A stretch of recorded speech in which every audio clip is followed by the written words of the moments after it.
Gentlemen, welcome back to another thrilling edition of Chrono Commentary. This evening we're going to be enjoying a glass of Cabernet, and we're going to be talking about the Eviga Bulletor.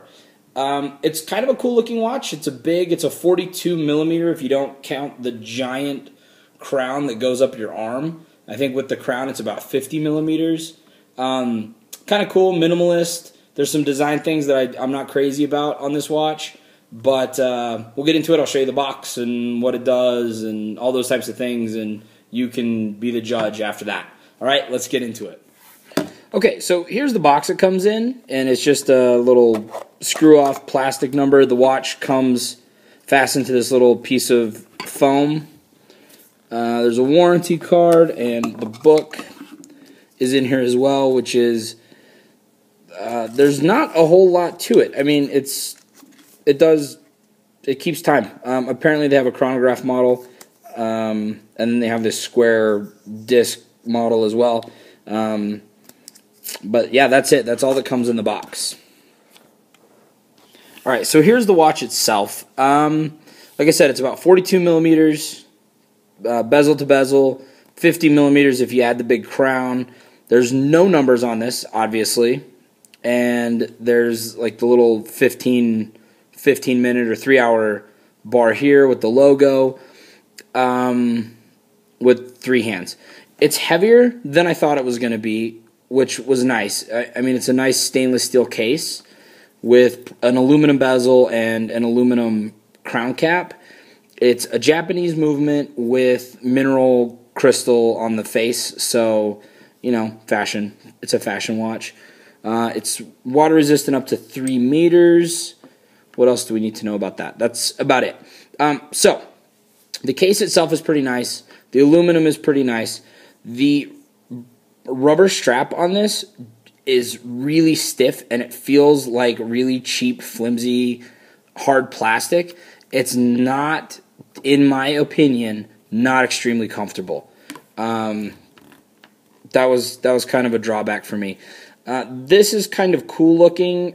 I don't know if for everyday wear. It looks a little flimsy and it's a little bit cheap. So who knows? You could break it off. I don't know. The cap on this is kind of like a canteen cap. It just screws off. It free hangs, and then it has this little teeny tiny, very much like a TW Steel watch, where it has the little tiny winding crown trapped underneath a big, impressive display. And then really this watch features a time and date. So just like most watches, you pull it out to the first position and you can change the date, which you can probably see it flipping. Let me get it a little closer for you. See the date flipping there. Pull it out to the second position and you can change the time. One of the things that I thought was interesting on this one is the little red dot hour and minute markers they're actually black markers with those shapes painted on, which kind of looks a little bit cheesy to me. Especially when the second hand looks so clean. The other thing that I think is a bit of a design flaw on this particular watch is they really kind of knocked off the Cartier, like coming in off of the winding crown into this really cool bullet-shaped magnifying crystal.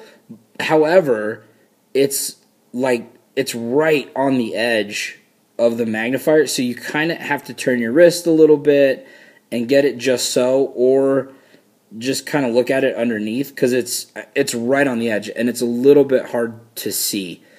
And I just think the placement on it's kind of weird. It doesn't look really right on the whole face. Other than that, it's it. I mean, it's $135. The watch is not that expensive, and if you want something that's just kind of funky and a good conversation piece and that is kind of cool, then, you know, it's $135 well spent. But it's not, I don't know, it's not super awesome, and it's not extremely well made. I know that they do a couple different models where they have a interchangeable bezel, which is kind of cool. And you can do different looks and put put a yellow bezel on, for example. And I think those are the same size as these as well. So that's it. That's the Eviga Bulletor. Not a whole lot to it. That's just my 2 cents on this particular watch. Hope it was helpful, you guys. Thanks, and I'll talk to you next time.